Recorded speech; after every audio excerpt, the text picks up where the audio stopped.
Today we'll talk about how can you disable AI news on your Webull app. We go to figure out the solution or know how you can do that on your app. So you just follow this ways, then it's going to work with you. So all you have to do, you just go down here, you click here on menu down here, just click on it.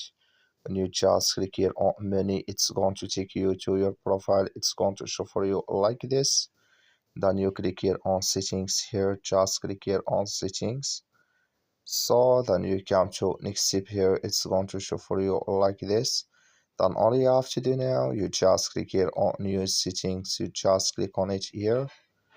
You come to next step here, it's going to show for you like this. You come here to AI news, you click in this sign or this color here.